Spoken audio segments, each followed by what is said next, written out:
Oi, gente, cá estou eu de novo para a nossa aula semanal de biologia.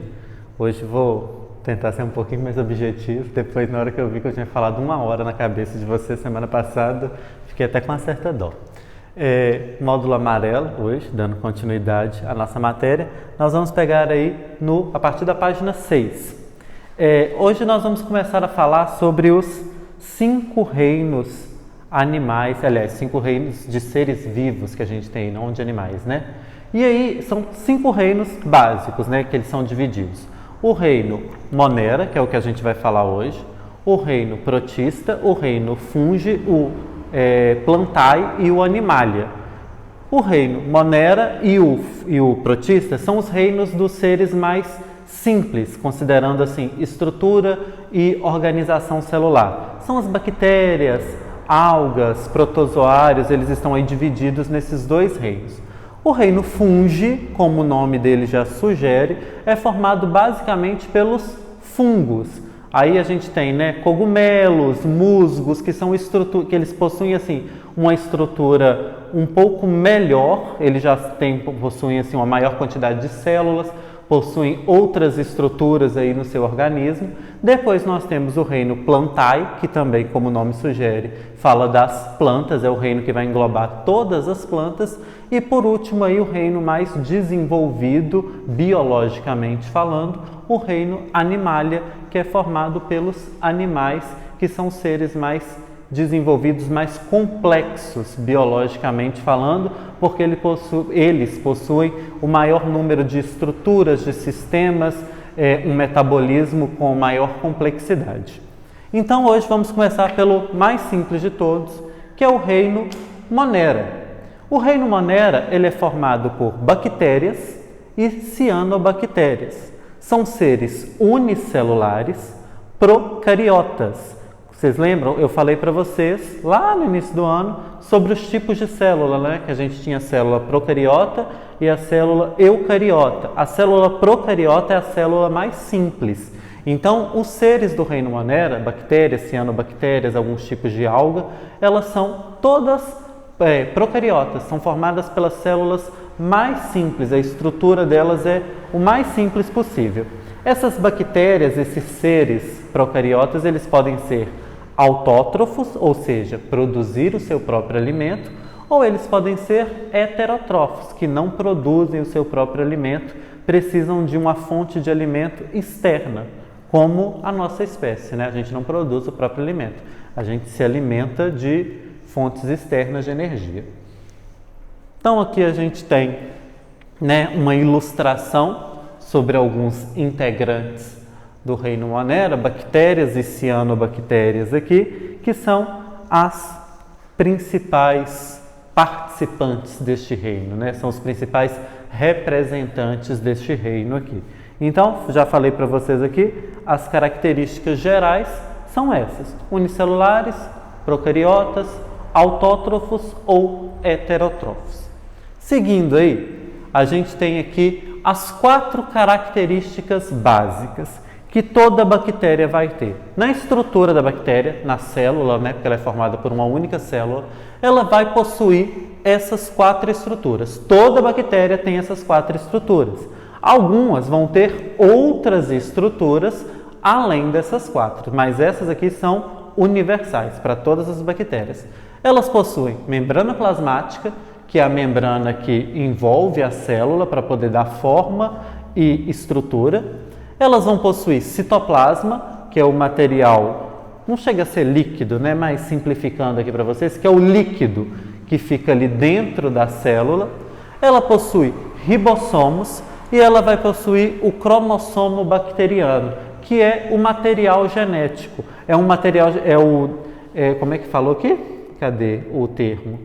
É uma molécula de DNA circular. Uma molécula de DNA circular que fica solta ali no citoplasma, não tem núcleo. A célula procariota ela não tem núcleo, então o cromossomo bacteriano ele fica solto ali no citoplasma e vai conter todo o material genético dessa bactéria. Tudo que ela tiver de material genético, de característica dela, vai estar aqui no cromossomo bacteriano. Aí aqui, ó, eu tenho uma imagem que é até a mesma que está na apostila de vocês, só para ilustrar melhor aqui. Essa bactéria, ela possui algumas estruturas a mais, além daquelas 4 que a gente falou. Mas aqui, ó, cadê? Membrana citoplasmática, essa camadinha mais clara ali por dentro, aqui, um cinza meio esbranquiçado.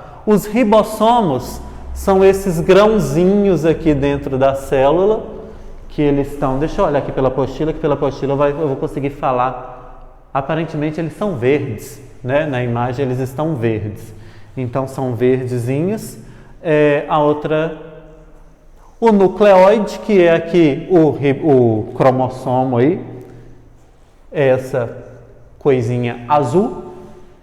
E a outra característica que eu falei que elas têm, parede celular, ribossomos, o cromossomo e, até perdi, e o citoplasma, que é o interior da célula aqui, esse líquido que vai servir como meio para todos esses componentes da célula. Essa célula aqui, essa bactéria, ela possui, além dessas 4 características, a parede celular, que fica do lado de fora ali da membrana plasmática, para quê? Para proteção. E essa parede celular, ela é mais rígida, então vai dar uma rigidez para a célula. E além disso, ela ainda possui a cápsula. Então aqui, olha, a gente tem membrana plasmática nesse cinza esbranquiçado, em verde aqui é a parede celular e essa parte amarelada é a cápsula. O que é essa cápsula? O nome dela é parede celular de peptidoglicano. Ela é composta de 2 açúcares e algumas enzimas. E a função dela é justamente trazer uma maior proteção para a bactéria. Por quê? Senão ela vai ficar totalmente exposta. Ela é só uma célula. Então ela precisa de estruturas de defesa para sobreviver. E essas estruturas de defesa, de proteção, estão aqui, ó, na parede celular e nessa cápsula aí de peptidoglicano. O nucleóide já falei, os ribossomos, a piliofímbrias, que são esses pelinhos que a bactéria tem, que servem, ajudam aí na locomoção e para ela realizar as atividades que ela possa realizar dependendo do tipo de bactéria que estivermos tratando. E o flagelo, né, a cauda ali, que também serve para locomoção da bactéria. Lembrando que essas outras características que foram citadas aqui não são gerais. Nem toda bactéria tem flagelo, nem toda bactéria tem fímbrias, nem toda bactéria tem cápsula. Isso aí vai depender de uma espécie para outra. Característica geral mesmo, que vale para qualquer uma, são apenas essas 4 aqui, ó. Membrana plasmática, citoplasma, ribossomos e o cromossomo bacteriano. Aqui vamos falar sobre o ciclo de formação do endosporo. Usaram como exemplo aqui o Bacillus subtilis. Primeiro, o que é endosporo? A bactéria tem a sua forma de vida, vive lá num ambiente que às vezes pode se tornar inapto para a sobrevivência dela. Às vezes ela pode ficar num ambiente que fica muito seco. Sem água, ela não vai sobreviver. Só que aí ela pode criar o endósporo. Tem um acento, eu falei endosporo antes. Endósporo. O que é este endósporo? O endósporo é um esporo circular, essa coisinha ali, envolto por uma camada ali protetora, e ali dentro daquele endósporo fica todo o material genético da bactéria. Por que ela faz isso? Ela estava vivendo num ambiente adequado. E aí passou por uma mudança e estava muito seco, muito quente, de uma forma que ela não fosse conseguir sobreviver. Para ela não morrer, ela passa por esse processo de formação do endósporo. E aí ela vai formar esse endósporo vai ficar inativo ali, porque o ambiente não estava favorável à sobrevivência, guardando todo o material genético. Quando aquele ambiente voltar a ficar habitável, aí esse endósporo vai reativar. É como se ela tivesse adormecido. Ela vai adormecer, vai ficar ali quietinha, não tem nenhum sinal vital, não tem nenhuma atividade metabólica, ela só fica quieta. E aí, quando o ambiente torna-se favorável novamente à sobrevivência dela, ela vai voltar a reativar. E lembrando que aqui, nesse exemplo, a bactéria está formando um endósporo só, mas ela, na realidade, ela vai formar vários endósporos. E cada endósporo vai se tornar uma nova bactéria quando ela se tornar ativa novamente. Então vamos aqui, olha, tá ali no 1, a bactéria bonitinha com o material genético dela. Aí o que ela vai fazer? Ela vai reorganizar, olha, o material genético dela, vai distribuir ele ao longo da célula, direcionando ele para extremidade, uma das extremidades, um lado ou outro. Aí ela vai separar uma parte do material genético e vai envolver ele aqui, olha, com o citoplasma, a membrana plasmática e as demais estruturas de proteção. Esse endósporo aqui, ele vai ter essa camada externa que é formada, está aí na apostila de vocês, deixa eu achar aqui o nome. Os endósporos são estruturas de resistência. Não fala. Mas aqui foi na internet que eu vi então. Aqui é uma camada de água que fica ao redor dessa película dela para proteção. Então ela vai separar aqui, ó, fechou direitinho, separou, aí ficou aqui o endósporo dentro da célula, isolado. Esse material genético não tem contato mais com esse.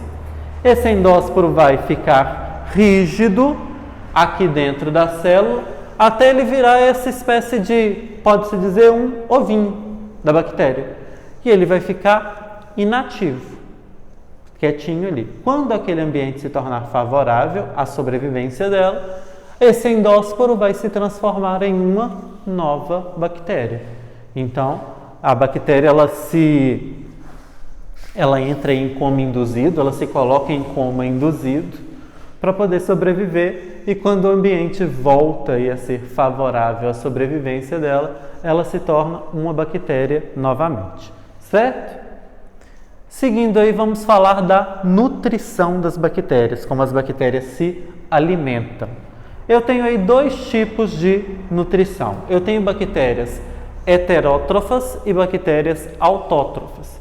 As bactérias heterótrofas são aquelas que não produzem o seu próprio alimento. Elas precisam de uma fonte externa de energia. Elas vão se alimentar de algo que está fora do seu organismo. Como a gente, ela vai comer para sobreviver. E as bactérias autótrofas são aquelas que reproduzem o seu próprio alimento. E aí eu tenho as cianobactérias, que são algas, que elas são fotossintetizantes, elas são autótrofas. E eu tenho também bactérias que realizam aí a quimiossíntese para poder obter a sua energia. Essas são as bactérias autótrofas. Então são duas formas de nutrição. Heterótrofa, não produz o seu próprio alimento, e autótrofa, que nome legal, que produz o seu próprio alimento. Com relação ao metabolismo, como é que funciona o metabolismo dessas bactérias? Eu tenho aí bactérias aeróbicas, bactérias anaeróbicas e bactérias anaeróbicas facultativas. O que é isso? A bactéria aeróbica é aquela que precisa de oxigênio para realizar as suas atividades metabólicas. Ela realiza respiração aeróbica com presença de oxigênio. Essas bactérias aeróbicas, elas só sobrevivem com oxigênio. Se elas estiverem em um ambiente que não tiver oxigênio, ela vai morrer. A bactéria anaeróbica é exatamente o oposto. Ela realiza as atividades metabólicas dela na ausência do oxigênio. Ela faz ou quimiossíntese, aliás, ou fermentação, eu já estou até confundindo o negócio. Ela faz fermentação para poder realizar as suas atividades metabólicas. A bactéria anaeróbica vive em meios sem oxigênio. Na presença de oxigênio, ela morre. Então, a bactéria aeróbica só vive com oxigênio e a bactéria anaeróbica só vive sem oxigênio. Então, elas são opostas aí. E aqui eu tenho a bactéria anaeróbica facultativa, ou seja, essa daqui é uma bactéria mais espertinha. Ela realiza normalmente atividades metabolismo aeróbico com oxigênio. Só que se o oxigênio faltar, ela muda a estrutura dela para um metabolismo anaeróbico e ela continua vivendo. Então essa daqui é a espertinha que vai sobreviver em qualquer situação. Tem oxigênio, ela está bacana vivendo lá. Acabou o oxigênio, ela vira lá o disco e passa a um metabolismo anaeróbico e continua as atividades dela normalmente. Só com oxigênio, só sem oxigênio e as duas coisas. A forma de sobrevivência das 3 bactérias, 3 tipos diferentes. Reprodução. Temos aí duas formas de reprodução. A primeira delas, todas duas são assexuadas, tá? A primeira delas é bipartição, que também pode ser chamada de cisciparidade ou divisão binária. Como é que funciona isso? A gente tem aqui uma bactéria, o material genético dela. Quando ela quer se reproduzir, o que ela vai fazer? A primeira coisa que ela vai fazer é duplicar o material genético dela. Então, ela vai dobrar a quantidade de material genético que ela tem. Uma vez que ela duplica o material, ela vai dividir ali, ó, internamente. A membrana plasmática dela vai se fechando aqui, ó, para poder separar metade do material genético para lá e metade para cá, porque ela duplicou, né? Então, dividiu. Aí divide ali o citoplasma para um e para outra, a membrana plasmática fecha ali. Depois que ela se fecha, ela se separa, se transformando em 2 bactérias idênticas. É um processo de clonagem natural. Essa bactéria gera um clone dela. Tem aí uma imagem ilustrativa na página 7 da apostila de vocês que mostra exatamente isso aqui. Então, é assim que funciona a bipartição. Duplica o material genético, uma vez que esse material genético se duplicou, ele se divide aqui, metade para um lado, metade para o outro, fecha aqui a membrana plasmática e se transformam em 2 bactérias diferentes, certo? 2 bactérias diferentes, mas com material genético igual, tá? Falei aqui, depois eu pensei, é diferente, mas é igual. Mecanismos de recombinação genética também é um tipo de reprodução assexuada. Como é que funciona o mecanismo de recombinação genética? Tem uma imagem aí também na página 8 da apostila de vocês, que não está igual a essa daqui não, mas a intenção é a mesma. O mecanismo de recombinação genética funciona da seguinte maneira. Eu tenho 2 bactérias, só que elas não são iguais. Elas têm materiais genéticos diferentes. Aí uma delas vai ceder material genético para outra. Então, é um tipo de reprodução onde há troca de material genético. Não vai surgir uma bactéria nova, porque apenas ocorre a transferência do material genético para outra bactéria. Então, tinham 2 bactérias no início do processo e vão ter 2 bactérias no final do processo.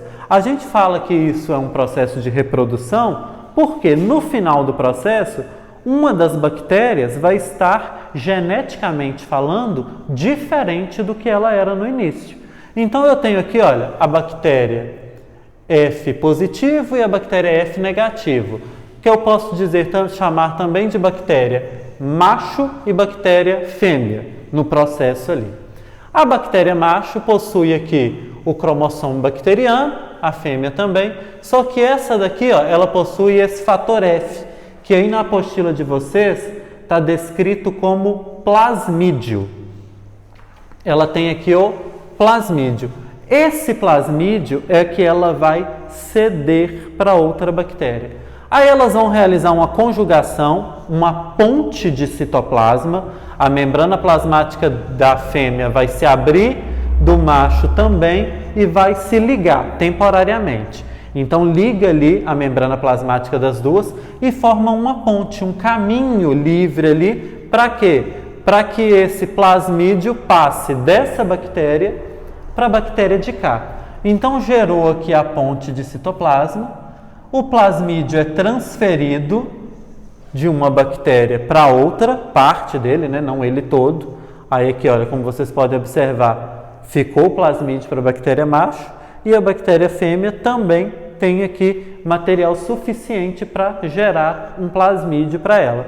Uma vez que acabou a transferência do plasmídio, encerra-se aqui a ponte de citoplasma, fecha a membrana plasmática das duas bactérias e agora a bactéria fêmea, que originalmente não tinha plasmídio, agora tem.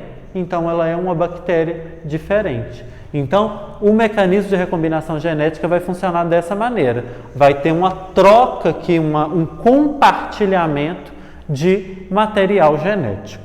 Beleza?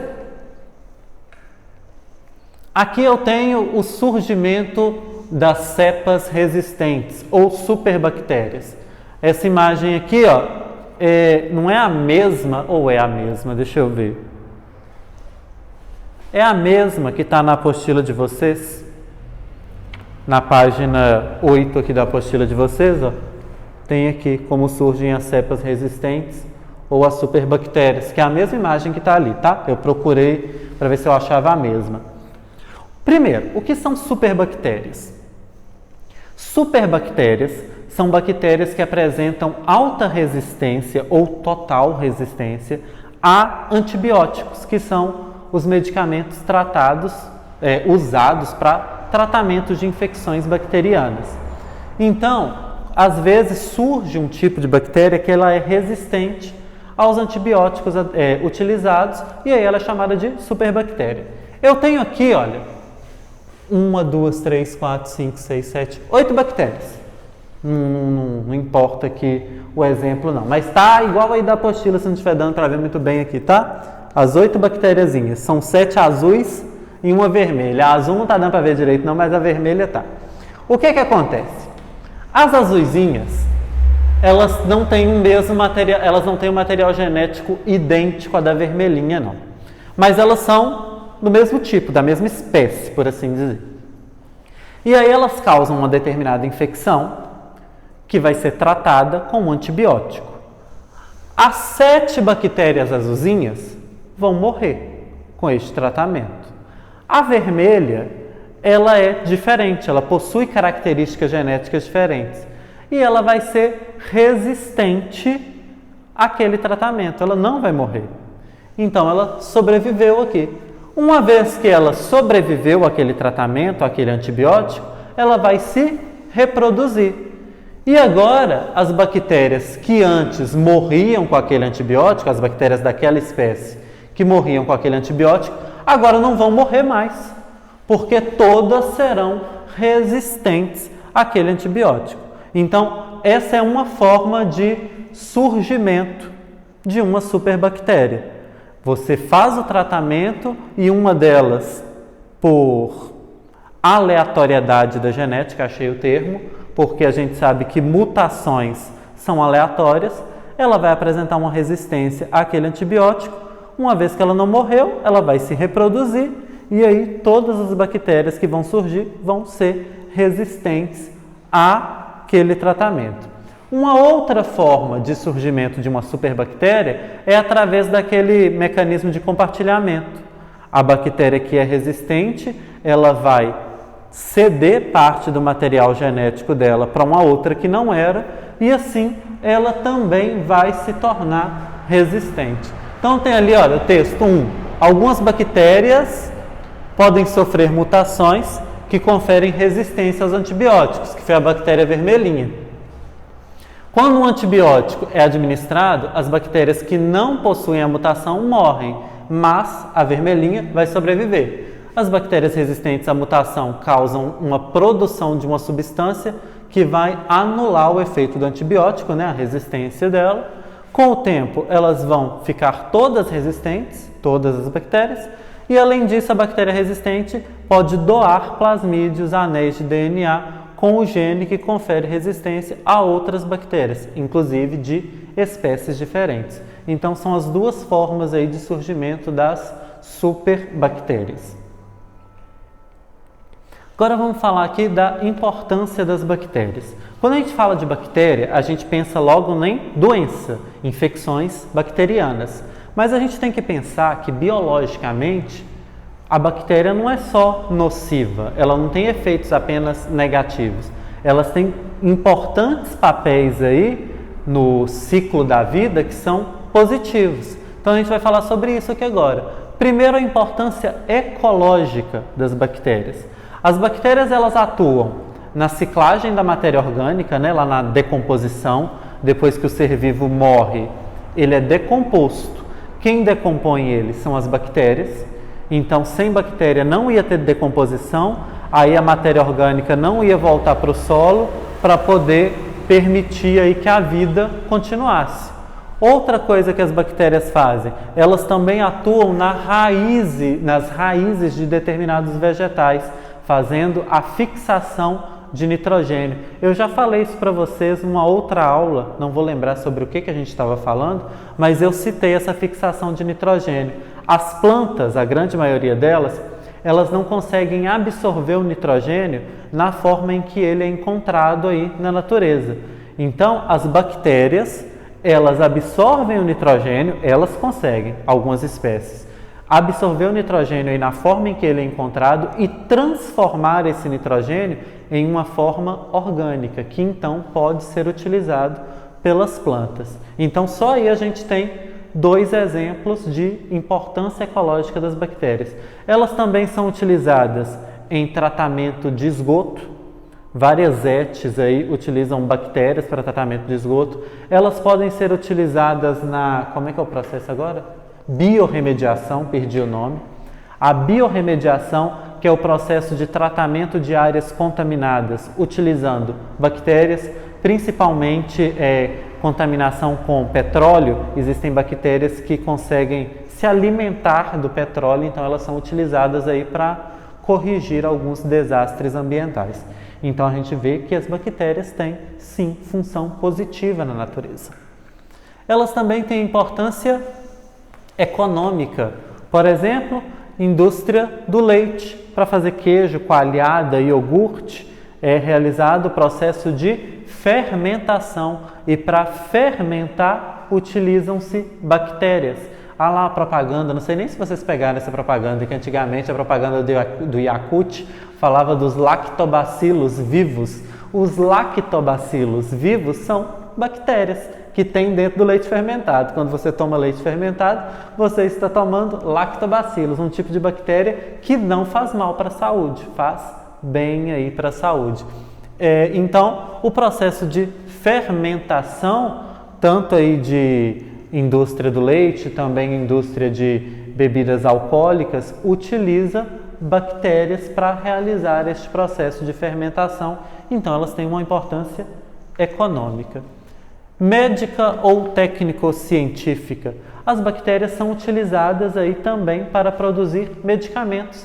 A penicilina, o primeiro antibiótico aí descoberto, foi descoberto através de uma bactéria. Eu estava vendo ontem, na hora que eu estava preparando essa aula, que também existem estudos hoje em dia, ainda não está pronto, mas estão sendo realizados estudos através de uma bactéria que ela é capaz de tratar o veneno da jararaca.